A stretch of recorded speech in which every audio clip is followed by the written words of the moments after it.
no etapa, não, no objetivo? É mentira, Tabata. Desculpa, é mentira. Não é Posso isso. só terminar esse Não é. Com o mesmo valor de custo por aluno, as privadas no Brasil são muito superiores às públicas. Não é verdade. Corte rápido. O rendimento no IDEB Tem das um estudo do escolas... Banco Mundial sobre isso, cara, de 2017, não é possível. Gente, E pra mim me surpreende que você, que é uma pessoa que defende a educação, foi contra a reabertura das escolas. Taxação de herança, aqui é muito menos do que nos Estados Unidos, sabe? Taxação de dividendos. E aí, deixa eu ver assim, você é a favor de taxar essas coisas? Porque tem muito dinheiro aí. Olha, eu vou te pedir pra você dar uma olhada no que eu defendo.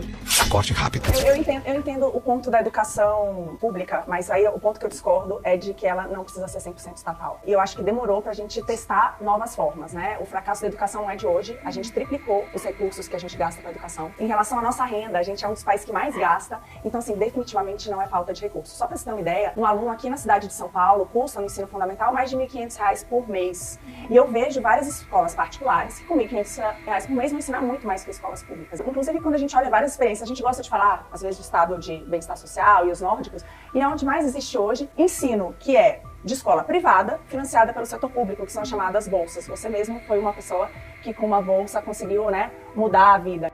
Corte rápido. Então, eu sou muito favorável a isso. Eu acho que a gente insistiu demais no ensino 100% estatal, onde é muito difícil ter um incentivo correto, gente. Hoje, em 2019, tá, dados daqui de São Paulo também, 1/5 dos professores estavam de licença médica. 1/5 fora da sala de aula, antes da pandemia. Não tô falando da pandemia, tô falando de antes da pandemia.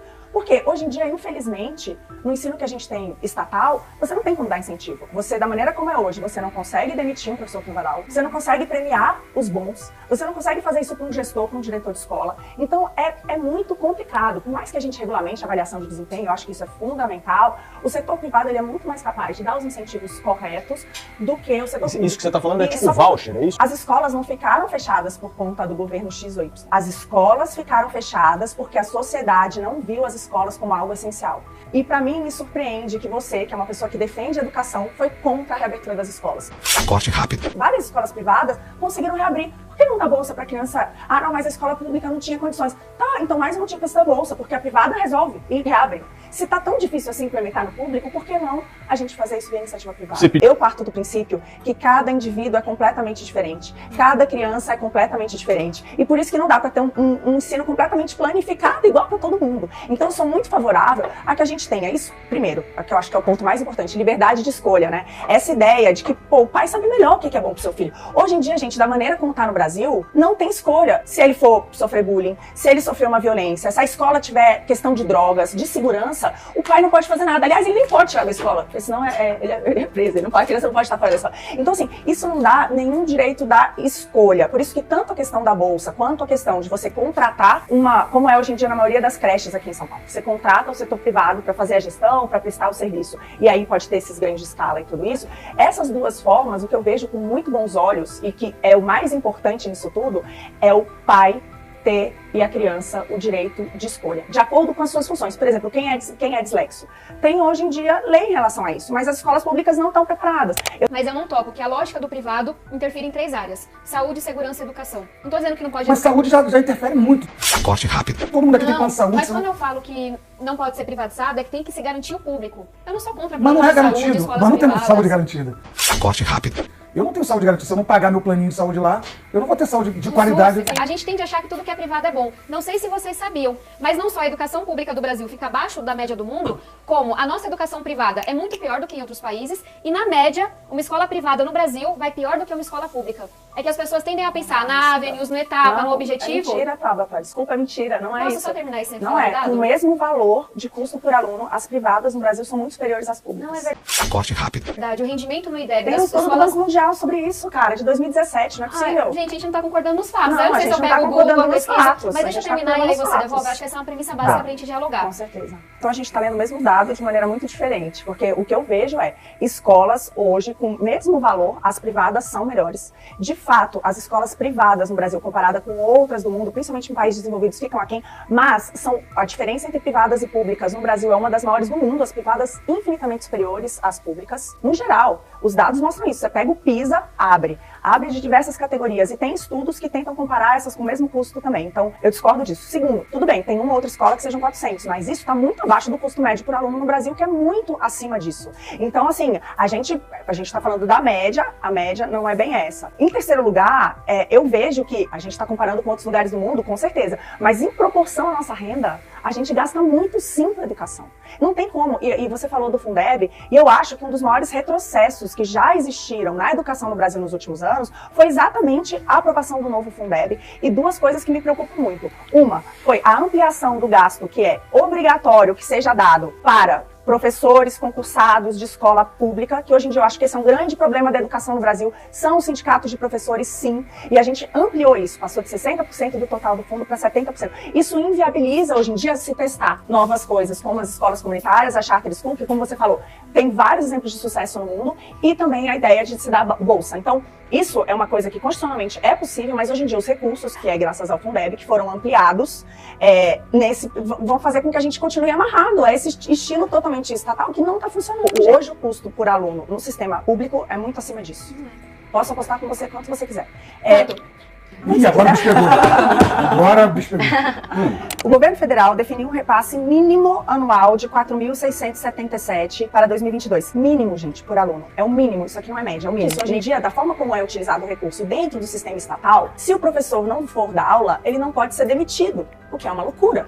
Se você estivesse numa escola privada, ou se o Estado pagasse uma bolsa e o pai escolhesse, se ele coloca na escola e o filho não está aprendendo, ou se, como aconteceu aqui no estado de São Paulo, 1/5 dos professores não vão dar aula, você manda embora e contrata alguém que esteja a fim de trabalhar. O foco do ensino público, quando a gente fala de educação de maneira geral, tem que ser o aluno, gente. Todo o resto, se a escola é pública ou privada, o material escolar, o professor, o diretor, tudo tem que ter como foco o aluno. O que ele vai aprender, ele aprender a ler e escrever, ele aprender a fazer contas básicas.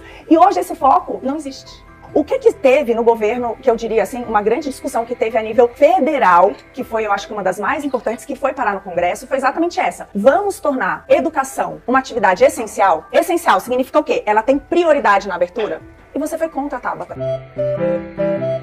Concordo com você. O que eu acho só um complicador é que é o seguinte, gente, o teto hoje do serviço público é 40 mil reais, só que a renda média do brasileiro é menos de 3. Então, o que a gente tá falando é um país pobre. E hoje, quem paga imposto no Brasil para financiar o filho do rico que estuda em universidade pública é o pobre. Porque quem mais paga imposto no Brasil é o pobre. Quem ganha até 2 salários mínimos, quem ganha até R$2.500 por mês é quem paga metade da renda de imposto. Eu sempre me pego na realidade, né? Se a gente é um país em que cada um de nós tem uma renda de menos de 3 mil reais, tudo tem que ser de acordo com essa renda. Primeiro, esse bolo, assim, eu vejo assim, a gente precisa crescer, antes de tudo. A gente foi um país que está há 4 décadas perdidas. 4 décadas perdidas desde que eu nasci. A gente não cresceu nada comparado a outros lugares do mundo. E eu vejo o que outros países do mundo fizeram, que é muito liberdade econômica. Então, dado que a gente já gasta 6% do nosso PIB, ou seja, a gente gasta com educação proporcional à nossa renda bastante, eu acho que um dos erros é exatamente isso. A gente gasta demais com faculdade pública para filho do rico e pouco com ensino básico para criança pobre, saber ler, escrever e fazer conta básica. Uma provocação que geralmente eu faço para os meus colegas do Novo é: por que querer que quem recebe 2, 3 mil reais pague para fazer faculdade e não ser a favor e defender firmemente fim de super salários? Tem desembargador que recebe 400 mil reais por mês no Brasil. Taxação de jatinho. Não são taxados. Você paga pelo seu carro, mas quem tem um jatinho não paga. Taxação de herança. Aqui é muito menos do que nos Estados Unidos. Sabe?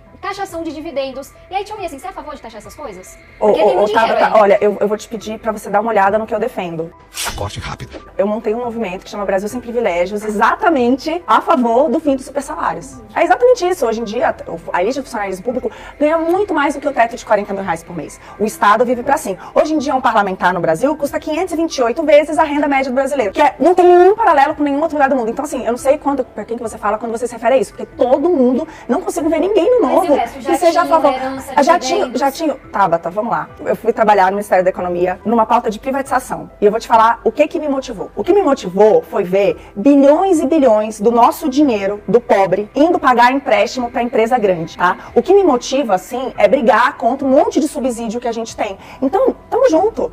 É pior do que isso. O BNDES financiava um monte de jatinho, um monte de helicóptero, um monte de coisa da nossa elite. Eu acho isso tudo um crime. Então, assim, a gente tá muito igual nisso. Contra subsídios, somos. Contra subsalários, somos também. A questão da taxação de grandes fortunas, especificamente, aí eu vou te falar, olhando toda a experiência do mundo. Quem fez isso tá voltando atrás. Porque o que aconteceu? As pessoas foram embora do país. Herança, dividendos e jatinho. Então, de novo, a questão da herança, quem fez, dependendo do tamanho da taxação, o que está acontecendo? Foi o que aconteceu com a França, um monte de país está voltando atrás. Por quê? Porque as pessoas foram embora do país. A gente até hoje não se recuperou dos 7% de PIB que caiu depois do governo Dilma, com todo mundo crescendo. A gente vê todo o crescimento do Brasil. O que aconteceu nos anos de PT não existe nada igual. Foi, de repente, todo mundo crescendo e a gente... uma queda livre, entendeu? E também 7 milhões a mais de desempregados. Até hoje a gente não conseguiu recuperar. E demora. Então eu não consigo pensar em ter isso de novo e a gente ter mais décadas perdidas, porque demora. Então, e isso foi muito instrumentalizado via estatais, via centenas de bilhões para o BNDES, via construção de refinaria. Eu acho um absurdo o cara vir me falar que o problema do combustível do Brasil é falta de refinaria, sendo que a gente gastou 13 bilhões de dólares com o Comperj, que virou sucata. Gente, a gente está falando aqui desses valores. 13 bilhões de dólares. Sucata. A outra que abriu em Lima, 18 bilhões de dólares, é a mais cara do mundo. Então, foi isso que foi feito com os recursos. Foi um estrago que a gente até hoje não se recuperou. Então, me dá, assim, é um pesadelo terrível ver que isso pode ser repetido.